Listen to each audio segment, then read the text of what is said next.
nuevamente congregados en este lugar. Damos gracias a Dios por la presencia de todos y cada uno de ustedes. Nos gozamos en el Señor de que usted nos acompañe en esta mañana y obviamente queremos saludarles a todos, pero especialmente queremos saludar a las personas que nos visitan en esta mañana. Si usted nos visita, pues estamos honrados con su presencia y sea bienvenido, ¿verdad?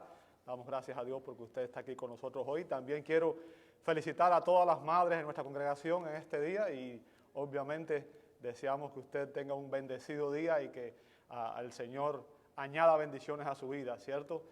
La Biblia dice que a los que somos hijos nos da un mandato y dice, honra a tu padre y a tu madre para que seas de larga vida sobre la tierra. Así que aproveche y recuerde, si usted tiene la bendición de tener a su mamá viva, aproveche y ámela, cuídela, respétela, hónrela, porque créanme, después que no están es bien difícil. Así que aproveche el día de hoy y disfrute su día con ella. Les invito a todos, por favor, a que abran sus Biblias en Romanos capítulo 15.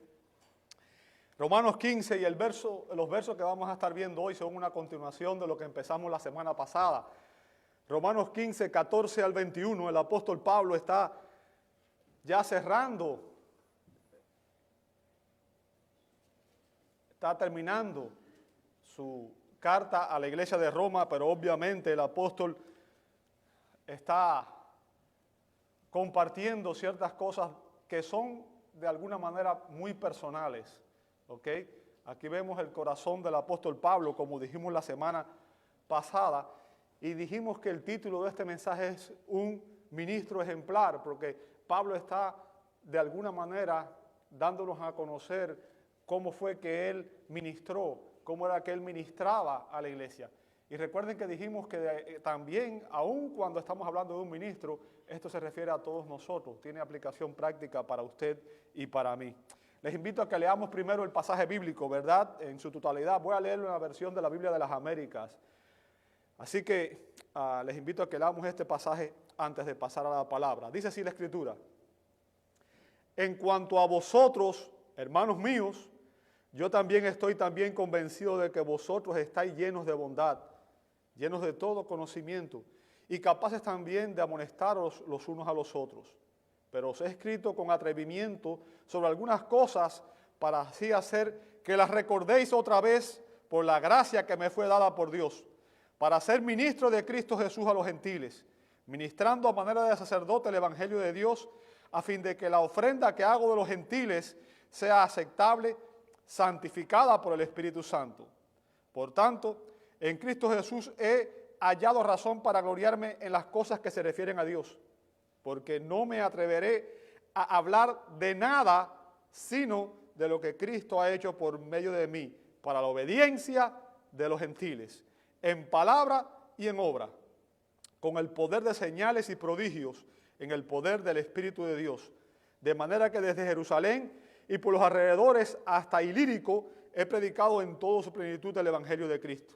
De esta manera me esforcé en anunciar el Evangelio no donde Cristo era ya conocido, para no edificar sobre el fundamento de otro, sino como está escrito, aquellos a quienes nunca les fue anunciado acerca de él, verán, y los que no han oído, entenderán. Les invito a que oremos antes de empezar a exponer la palabra de Dios. Amado Dios, te damos gracias. Gracias por este hermoso día de vida, Señor. Gracias porque no hay nadie como tú. Señor, es tu misericordia la que nos permite estar aquí. Y Padre, venimos ante ti porque solo tú tienes palabras de vida eterna, Señor, nadie más. Y en esta mañana, Señor, te hemos adorado a través de los cánticos, a través de la oración, Señor, y queremos en esta hora adorarte a través de la lectura y a través de la predicación de tu palabra, Señor. Rogamos que a través de ella tú hables a nuestros corazones, tú nos transformes a la imagen de tu amado Hijo y que, Señor, nos llenes de tu presencia para poder honrarte y glorificarte de la manera que tú quieres que lo hagamos, Señor. Te pedimos que nos perdones todos nuestros pecados, que tú nos santifiques, Señor, y que nos permitas en esta hora el privilegio de estar en plena comunión contigo. Tu Espíritu, Señor, ilumine nuestras mentes y nuestros corazones y aplique esta verdad a ellas, Señor. Lo pedimos en el nombre de Jesús y te damos gloria. Amén, amén y amén. Pueden tomar sus asientos, amados hermanos.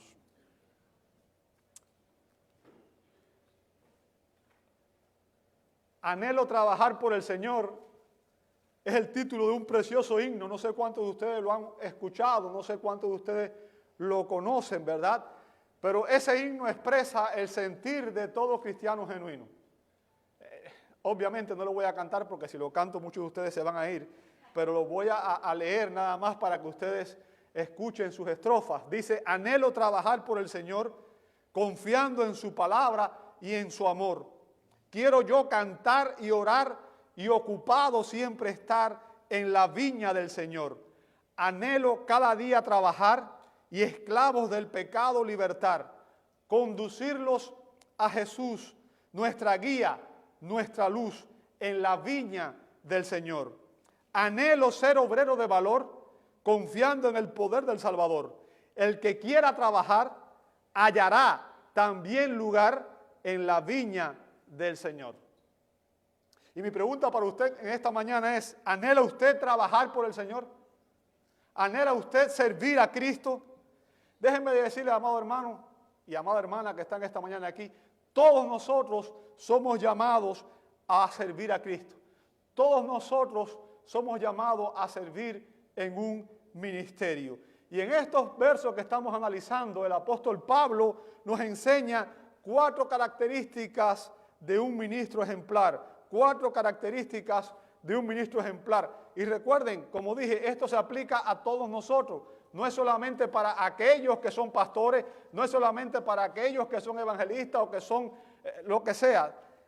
Pablo está hablando aquí de que todo cristiano debe ministrar al Señor. Y la semana pasada vimos el énfasis del apóstol, ¿verdad? Vimos el énfasis en los primeros 2 versos, 14 al 15, y obviamente hoy es la continuación. Simplemente vamos a empezar en el segundo, que es el ejemplo del apóstol, que va desde el verso 16 en adelante. Fíjense lo que dice el verso 16. Para ser ministro de Cristo Jesús a los gentiles. Para ser ministro de Cristo Jesús a los gentiles. Recuerde que en el verso anterior Pablo termina diciendo que él era ministro por la gracia de Dios. O sea, si usted ve, Pablo sabía que él había sido salvo por la gracia de Dios. Dios lo rescató cuando él era un enemigo de Cristo. Y él servía en el ministerio por la gracia de Dios. Y fue por la gracia de Dios que Pablo fue comisionado, fue enviado para ser un ministro. Y sabe, esta palabra aquí es singular. O sea, me refiero al punto de que es llamativa, llama la atención. Porque el apóstol utiliza una palabra que no son las usuales que él describe cuando se está describiendo su ministerio. Usualmente cuando Pablo se presenta a sí mismo en las otras cartas, habla de sí mismo como un diácono, y la palabra diácono obviamente significa siervo o ministro, ¿verdad? El que sirve las mesas. O también el otro término preferido por Pablo es el término griego doulos, que significa esclavo, aunque la mayoría de las traducciones nuestras lo tienen como siervo, pero en realidad Pablo se veía a sí mismo como un esclavo de Cristo. Y esa es la manera en que él usualmente se presentaba, ¿verdad? Cristo es mi rey, Él es mi Señor, yo soy su esclavo. Bien, sin embargo, Pablo no usa aquí ninguno de estos 2 términos, sino que usa un término griego que es bastante inusual. Es el término griego leitorgos, que era usado en la vida secular para referirse a un ministro público, a un sirviente del Estado, o sea, una persona que ocupaba una posición en el gobierno, ¿verdad? Sin embargo, también era usado para referirse a los sacerdotes del templo de Jerusalén que se ocupaban de las cosas sagradas. O sea, son las 2 acepciones que tiene esta palabra. Bien, entonces Pablo se está presentando aquí como si él fuera un sacerdote, ¿ok? Y esto evidencia que en todo este verso Pablo usa un lenguaje figurado. Pablo está hablando de una manera figurada, porque a los pastores o a los ministros bajo el nuevo pacto en la iglesia nunca se les llama sacerdotes. Bien, usted no tiene que venir a través de mí para tener acceso a Dios. Eso era en el Antiguo Testamento, ¿cierto? Bajo el Antiguo Pacto, Dios fue Dios mismo quien instituyó un sacerdocio. Recuerdan que Dios escogió a Aarón, el hermano de Moisés, y sus hijos para ser los sacerdotes. Aarón fue el primer sumo sacerdote y todos estos servían, ¿verdad?, en el templo y eran los mediadores entre Dios y los hombres. Esa era la misión de un sacerdote. Un sacerdote servía de mediador entre Dios y los hombres. Era el que intercedía ante Dios por los hombres. Recuerden que el sacerdote tenía un oficio, el profeta era el que representaba a Dios ante los hombres, era el que traía el mensaje de parte de Dios. Sin embargo, el sacerdote era el que intercedía por los hombres ante Dios. ¿Ok? Era el que ofrecía los sacrificios en el Antiguo Testamento, las ofrendas a favor del pueblo para que sus pecados fueran perdonados. Y la semana pasada yo les dije que este pasaje nos presenta el carácter de Pablo de una manera única y singular, ¿verdad? Aquí vemos el corazón del apóstol, vemos el corazón de Pablo. El apóstol ve su misión, ve su ministerio como un ministerio sagrado. ¿Ok? Para Pablo, su misión, su ministerio era algo sagrado, era algo sublime, era algo que él honraba, que él respetaba. Bien, ahora, recuerden, bajo el nuevo pacto, algo ha cambiado. Y es que Jesucristo es nuestro único gran sumo sacerdote. ¿Sabe eso, verdad? Jesucristo es nuestro gran, único y perfecto y sublime y eterno sumo sacerdote. Usted puede leer eso en Hebreos 2:17 y en Hebreos 3:1. ¿Qué significa? Cristo es el único mediador calificado entre Dios y los hombres. No hay otro. Bien, usted no puede ir a Dios a través de nadie más que no sea de Cristo. Eso es lo que dice 1 Timoteo 2:5. Hay un solo Dios y un solo mediador entre Dios y los hombres. Bien, y es Cristo Jesús. Él solo hizo expiación por nuestros pecados con su muerte en la cruz. ¿Qué significa? Él fue el que pagó el precio por todos nuestros pecados en la cruz del Calvario. Él, después de morir, resucitó y ascendió. Y hoy Cristo está a la diestra del Padre intercediendo por su pueblo, intercediendo por su iglesia, por cada uno de los creyentes. ¿Entiende eso? Ese es su ministerio. Cristo continuamente intercede ante el Padre por todos los creyentes. Y gracias a su obra redentora, ahora, escuche bien esto, todos los creyentes, usted, yo, todos los creyentes, tenemos acceso directo al Padre.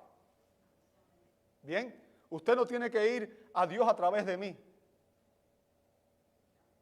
Usted tiene acceso directo al Padre a través de Cristo, cuando Cristo se convierte en su Señor y Salvador. ¿Entendió eso? Eso es importante y eso diferencia, o sea, en la iglesia romana, la iglesia católica romana, usted tiene que ir a un sacerdote y confesarle los pecados a un sacerdote, ¿cierto? Necesita un mediador, pero eso no es bíblico. En el nuevo pacto, cada creyente, todo creyente tiene acceso directo a Dios a través de Cristo. Cristo abrió las puertas de los cielos para nosotros. Bien, así que usted y yo somos sacerdotes en cierta medida. ¿En qué medida? En la medida en que podemos traer a otros a la presencia de Dios, representarlos ante Dios. Bien, ahora, ¿cómo sucede eso? Eso es lo que Pablo nos explica aquí. Pablo dice que él está ministrando a manera de sacerdote. ¿Lo ve ahí en el verso ese? Bien, o sea, la palabra ministrar ahí también es de un término griego, hierogeo, de hieros, que significa sagrado, y ergón, que significa obra. Pablo dice que él oficia, que él está ejerciendo el ministerio y se usa para los sacerdotes que oficiaban los ritos sagrados en el tabernáculo y en el templo. Bien, recuerde, Pablo está usando un lenguaje figurado. Pablo se ve a sí mismo. El punto aquí es que Pablo se ve a sí mismo cumpliendo el llamado que Dios le hizo a Israel bajo el antiguo pacto de ser un sacerdocio real.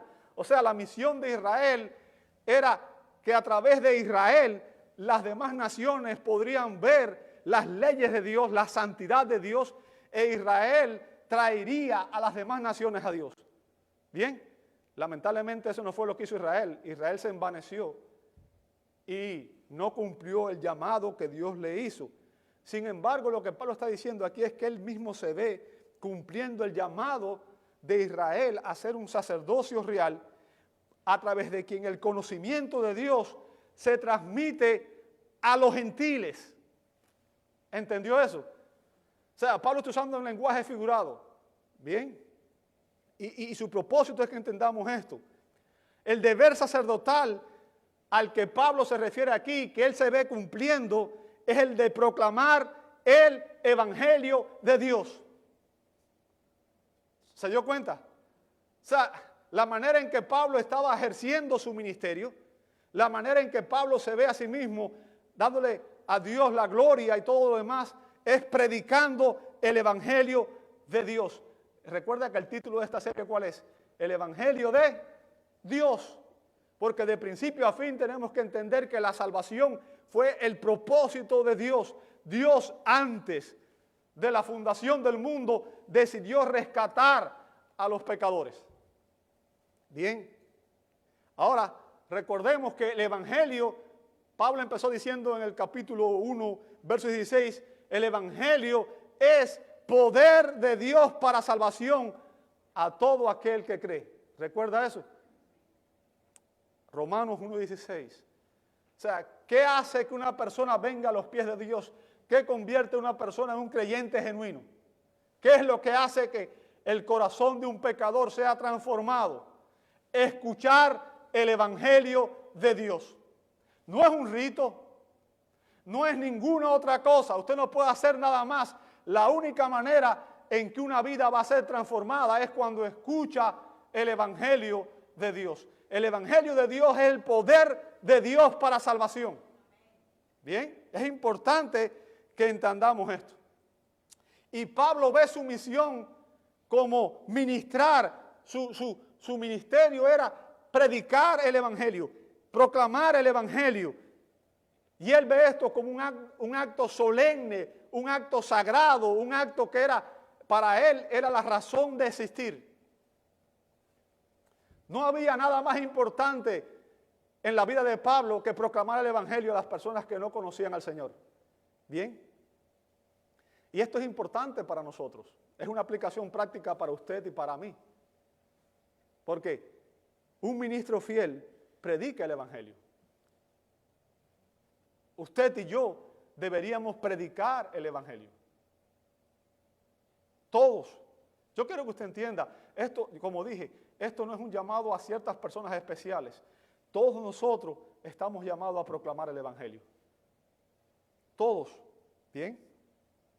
Y el apóstol usa aquí esta analogía porque Pablo se ve a sí mismo como un sacerdote ante el altar. No sé cuántos han leído el Antiguo Testamento, ¿verdad? Pero recuerde, la misión del sacerdote era traer, ofrecer los sacrificios, las ofrendas del pueblo ante Dios para reconciliar a los hombres con Dios. Y Pablo se veía a sí mismo como un sacerdote ante el altar, presentándole una ofrenda a Dios. Ahora, ¿cuál es la ofrenda que Pablo se ve presentando?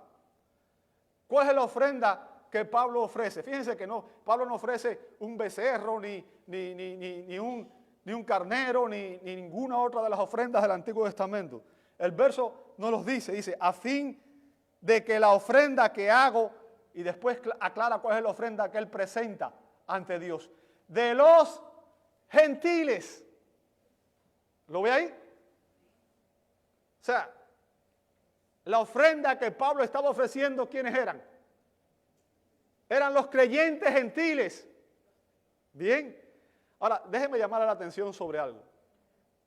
Y esto es importante. No sé cuántos de ustedes han leído el Antiguo Testamento, pero si usted ha leído el Antiguo Testamento, usted verá, por ejemplo, en Números 15, 1 al 31, y usted verá en Levíticos capítulos 2 al 6, que fue Dios quien instituyó cuáles eran las ofrendas que él aceptaba. En otras palabras, uno no podía ofrendar a Dios lo que a uno le daba la gana, ¿verdad? Uno no podía traerle a Dios lo que uno quería.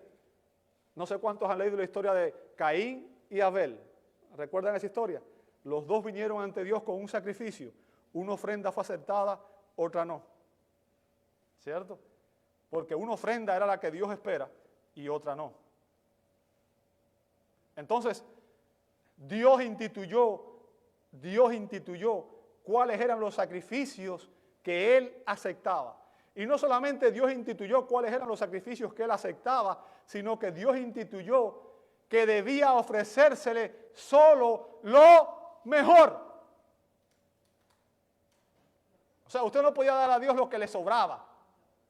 No podía venir con la oveja que estaba en mal estado. Eso no era aceptado por Dios. Y las ofrendas demostraban la relación del que ofrecía hacia Dios. ¿Ok? Y esto es importante para nosotros aquí. ¿Por qué? Porque Pablo está ejerciendo una ofrenda, pero él quiere que esa ofrenda sea una ofrenda que Dios la acepte.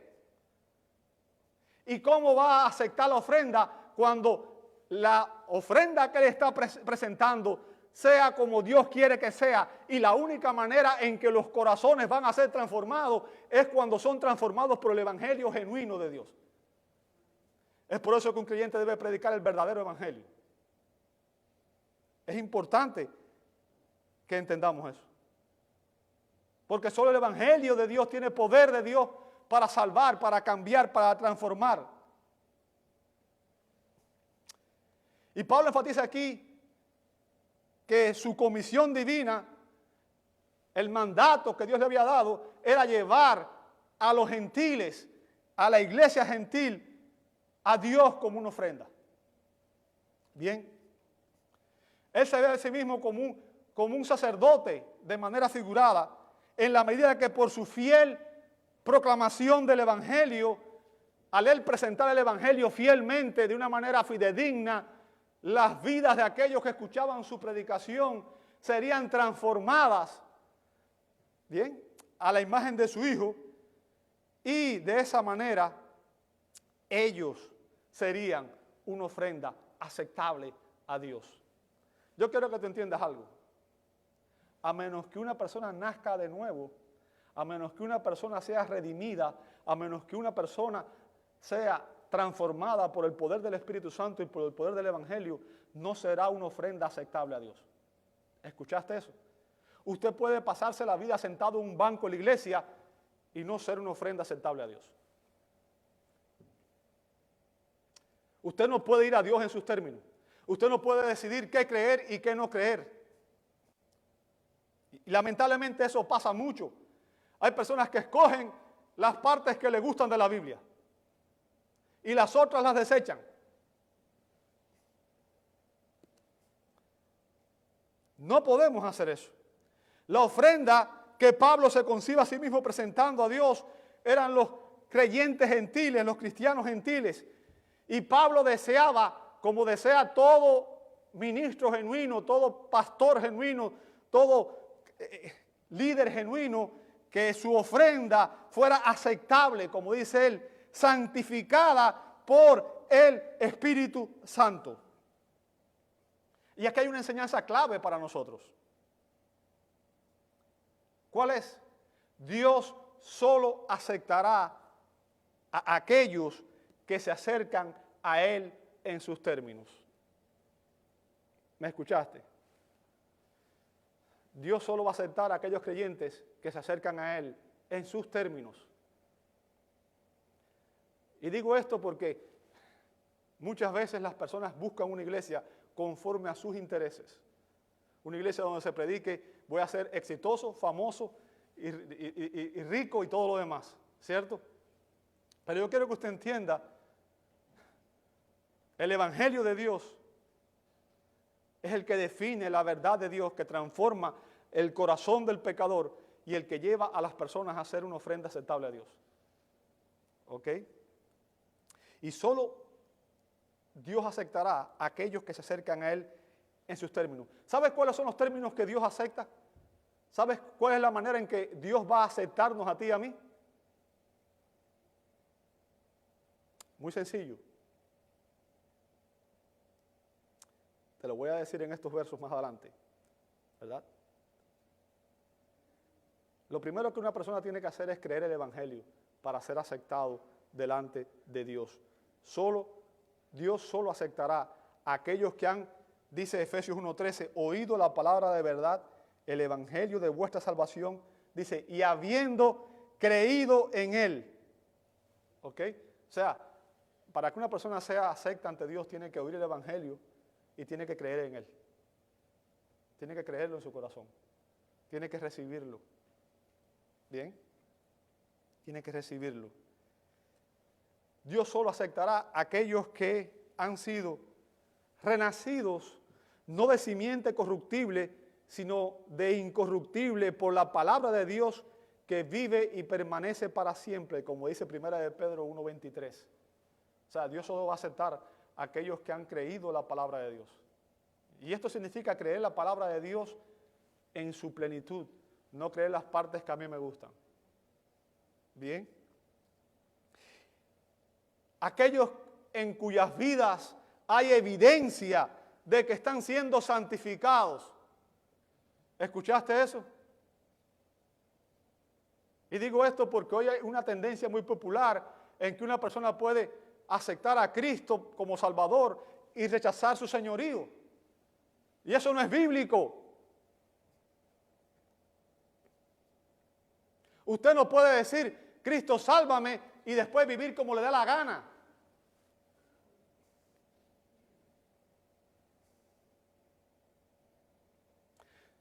Dios solo va a aceptar aquellas vidas que están siendo santificadas, apartadas para Él por el Espíritu Santo. Si el Espíritu Santo no está santificándote, si tú no ves una progresión en tu vida espiritual, si tú no ves un cambio, una transformación, si tú no ves que hay un crecimiento espiritual, algo está mal. Y solamente una persona que está siendo santificada será aceptada. La Biblia dice claro que sin santidad nadie verá al Señor. No hay reyes, ni los fornicarios, ni los adúlteros, ni los mentirosos, ni los afeminados, ni los que se echan con varones. Ningún pecador entrará al reino de los cielos, a menos que se arrepienta y venga a Dios en los términos que Él demanda. Permíteme hacerte una pregunta. ¿Estás siendo santificado? ¿Estás siendo santificado? ¿Batallas tú diariamente con el pecado? Es más, creo que una mejor pregunta sería, ¿odias tú el pecado como a un enemigo mortal?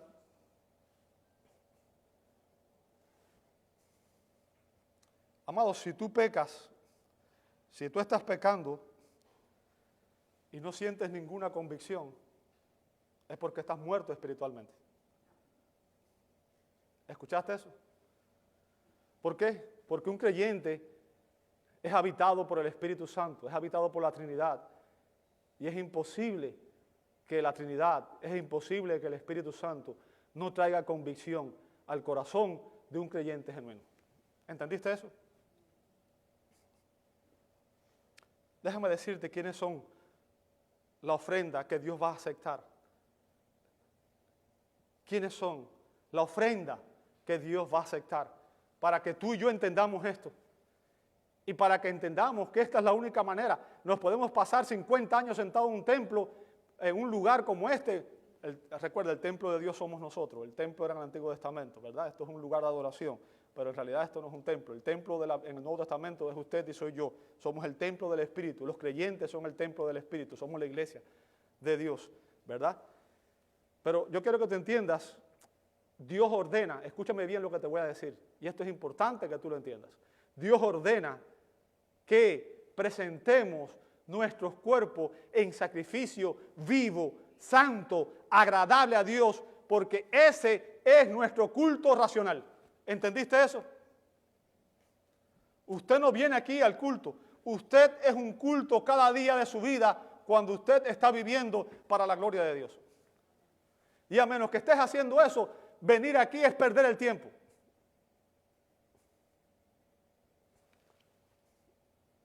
Presenten sus cuerpos, dice Dios, en sacrificio vivo, santo, agradable a mí. O sea, véanse a sí mismos como una ofrenda. Y recuerden, Dios solo acepta las ofrendas que Él demandó. Solo va a aceptar a aquellos que han venido a Él a través del Evangelio de Dios. Y Dios solo acepta lo mejor, aquellos que entregan sus vidas por entero a Dios. ¿Entendiste eso? Verso 2 dice, no os conforméis a este siglo, sino transformaos por medio de la renovación de vuestro entendimiento. O sea, no pienses como piensa el mundo. No sigas pensando como la gente que piensa que porque viene a la iglesia y hace una buena obra, ya es salvo. La iglesia no te salva. Seguir un líder humano no te salva. Solo Cristo salva. Y a menos que vengas a Él en estos términos, no eres salvo, no eres una ofrenda aceptable para Dios. ¿Amas tanto a Dios que estás dispuesto a renunciar a todo lo que Él rechaza? ¿Amas tanto a Dios que estás dispuesto a renunciar a tu pecado? ¿Amas más a Dios que a tu pecado? ¿Sabe? La obra de Dios se acentúa aún más en la oración de Pablo por los tesalonicenses. En 1 Tesalonicenses 5:23 Pablo dijo, y el mismo Dios de paz os santifique por completo, y todo vuestro ser, espíritu, alma y cuerpo, sea guardado irreprensible para la venida de nuestro Señor Jesucristo. Cristo viene por una iglesia santa, pura, sin mancha. Yo quiero que entendamos eso. Es importante que entendamos eso, amado hermano. Es crítico que entendamos esto. Cristo no va a venir por una iglesia que esté llena de pecado, de corrupción, de rencor, de odio, de murmuración. Esa no es la ofrenda que Cristo quiere. Cristo quiere vidas transformadas. Y Él pagó el precio en la cruz. Él murió para que nosotros fuéramos santificados. Solo aquellos cuyas vidas están siendo santificadas, que están siendo dedicadas al servicio a Dios y conformadas cada día más a la semejanza con Cristo por el poder del Espíritu Santo, son un sacrificio espiritual aceptable para Dios, como dice 1 de Pedro 2:5. Y nada menos de eso será aceptado. Nada menos de eso será aceptado. Como Pablo, tú y yo, cada uno de nosotros somos ministros de Cristo. Y hemos sido comisionados por Él para predicar su evangelio, a fin de que otros también reciban la salvación y también sus vidas sean santificadas y también ellos se conviertan en una ofrenda aceptable para Dios. Recuerda, hay personas a tu alrededor que necesitan escuchar este mensaje. Ahora, hemos examinado el ejemplo de Pablo y ahora veremos su enseñanza. Verso 17 dice, por tanto, estas palabras conectan este verso con los anteriores, ¿verdad? El contexto.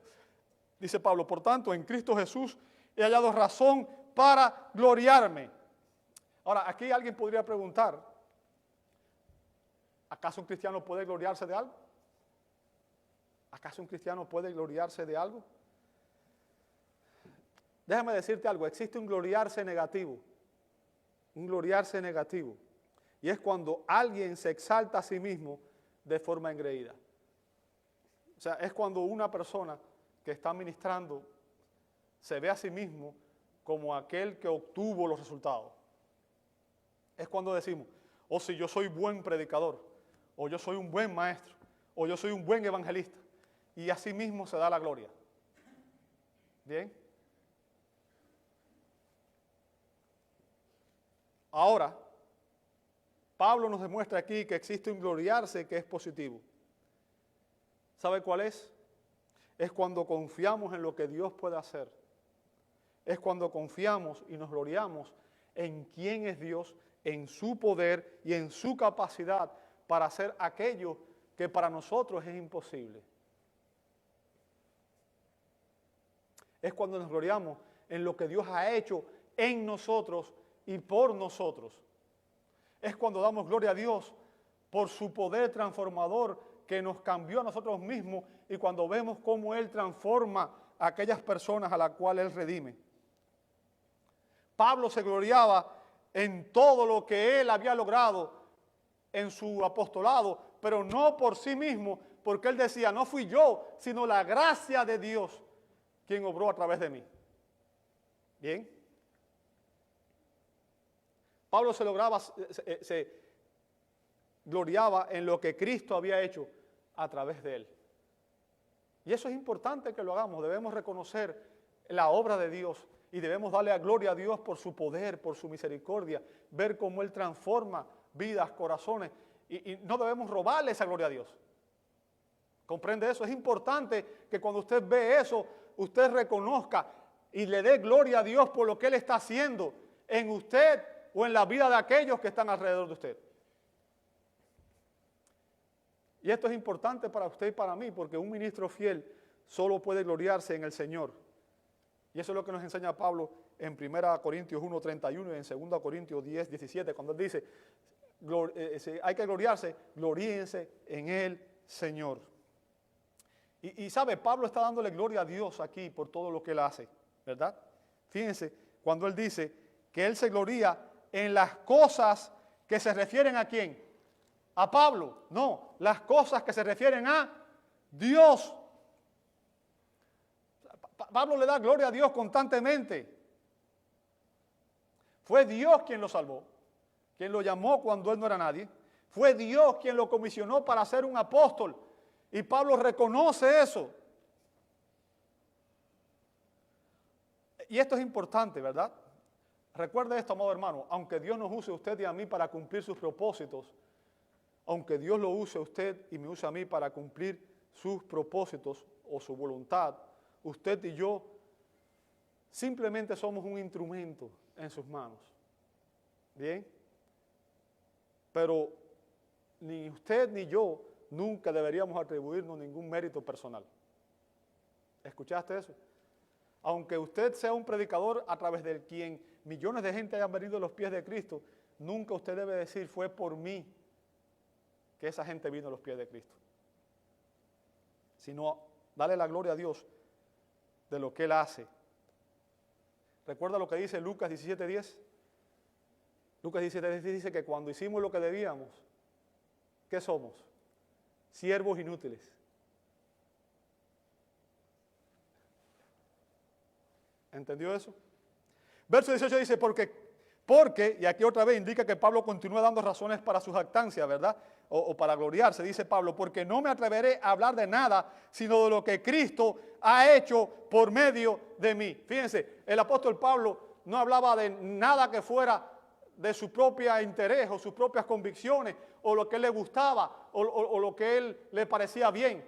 Pablo no hablaba de lo que él quería, ¿verdad? Sino de Cristo. ¿Sabe? Hay una cosa, y esto es importante que lo entendamos, hay una cosa que nunca debe caracterizar a ningún ministro, a ningún siervo de Dios, y es el orgullo. ¿Entendiste eso? Una persona orgullosa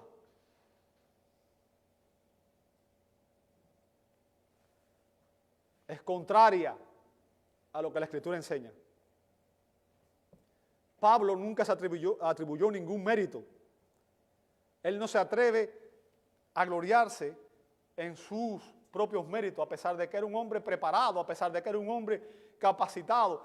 Él le atribuye toda la gloria a Dios, a lo que Cristo ha hecho a través de él. Y esto nos enseña algo, y es que un ministro fiel no se atribuye nunca ningún mérito personal.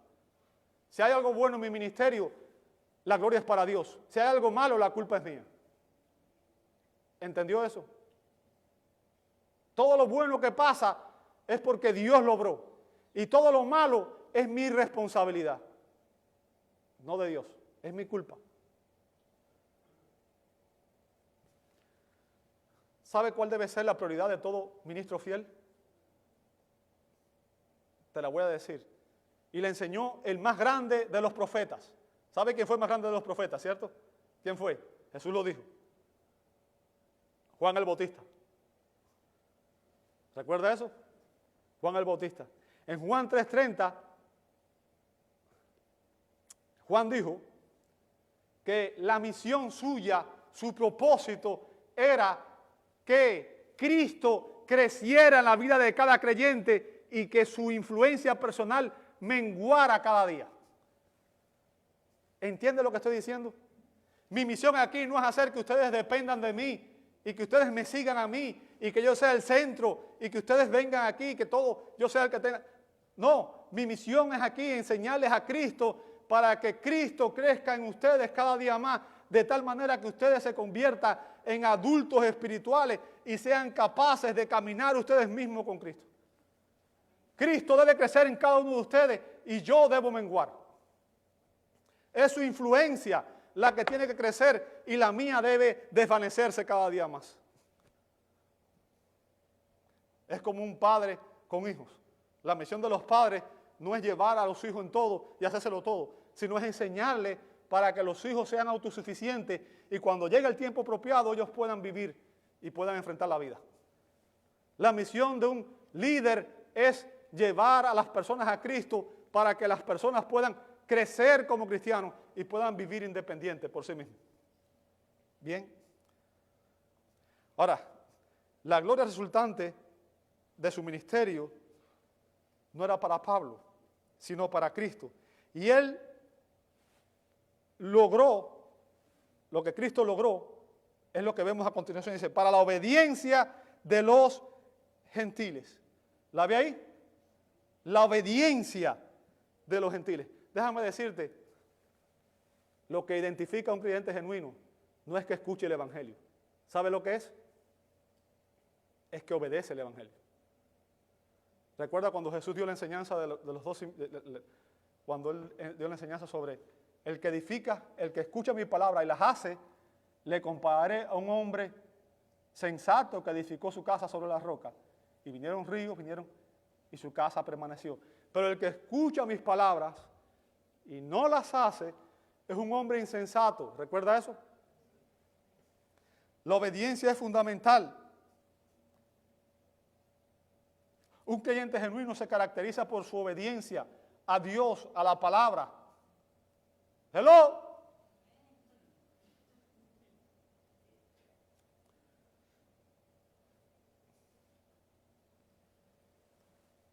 Esta obediencia significa que ellos habían abandonado su antiguo estilo de vida rebelde y habían recibido a Cristo no solamente como su Salvador, sino como el Señor de su vida. La fe salvífica, amado hermano, debe incluir la obediencia a la fe. Eso es lo que Pablo enseñó en Romanos 1:5 y en Romanos 16:26. Para ser genuina, la fe debe incluir la obediencia. Si yo digo yo creo, pero no obedezco, estoy negando lo que afirmo con mis labios. Ahora,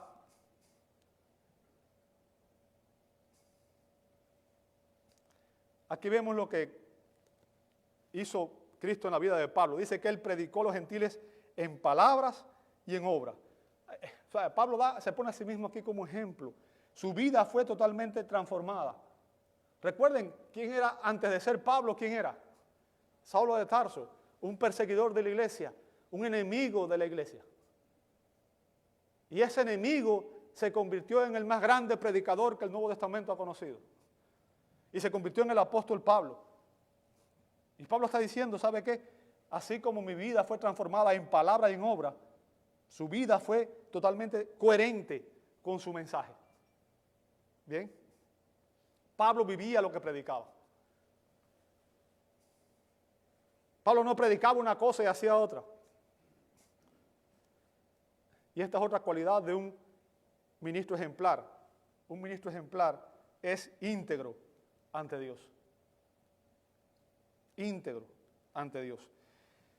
Verso 19 dice, con el poder de señales y prodigios en el poder del Espíritu de Dios. Ahora recordemos que Pablo era un apóstol. Bien, quiero aclarar esto. Pablo era un apóstol. Y quiero recordarles que cuando Pablo estuvo ministrando antes de que el Nuevo Testamento estuviera completo, estuviera terminado. Y en ese contexto Dios llamó a los apóstoles para establecer la iglesia. Y una manera en la cual Dios validaba la predicación y la enseñanza verdadera de estos hombres era ministrando a través de ellos en el poder del Espíritu Santo, a través de señales y prodigios que validaban que ellos eran distintos a los falsos predicadores. ¿Entendió eso? Y Pablo usó eso, por ejemplo, cuando en los Corintios, la iglesia de Corinto atacó su ministerio apostólico. Recuerde que Pablo no fue uno de los 12. Pablo les respondió, les recordó a los Corintios, en 2 Corintios 12:12 dice, con todo, las señales de apóstol han sido hechas entre vosotros en toda paciencia, con señales, prodigios y milagros. O sea, Pablo está diciendo, ¿sabes qué? A pesar de que yo no estuve con los 12, yo fui un apóstol comisionado y las mismas señales que hacían ellos, las hice yo. Y él no hizo eso para gloriarse, él hizo eso simplemente para que ellos entendieran que Cristo lo había realmente llamado al ministerio. Tenía la autoridad de Cristo. Ahora, lo que quiero que ustedes entiendan es que cuando se habla de esto, la afirmación divina aquí no requiere ahora señales y prodigios. ¿Bien? Pero hay algo que sí tenemos que entender. El poder del Espíritu Santo siempre, escucha bien esto, el poder del Espíritu Santo siempre se evidencia de alguna manera cuando el Evangelio es fielmente proclamado. ¿Escuchaste eso? El poder del Espíritu Santo siempre se evidencia de alguna manera cuando el Evangelio es fielmente proclamado. Y te voy a decir cuál es el mayor milagro que existe hoy. El mayor milagro que existe hoy. Y de vez en cuando vemos que Dios hace obras increíbles y sana gente y levanta a personas que estaban postradas en cama y todo lo demás. Pero el milagro más grande es ver a pecadores rebeldes como lo fue Pablo, su vida transformada y personas que han sido totalmente transformados para la gloria de Dios. ¿Entiende eso? Vidas transformadas por el poder de Dios, como fue el ejemplo del mismo apóstol Pablo, el fariseo que se convirtió en un apóstol de Cristo. Y vemos ahora su fidelidad, de manera que desde Jerusalén y por los alrededores hasta Ilírico, ¿ok?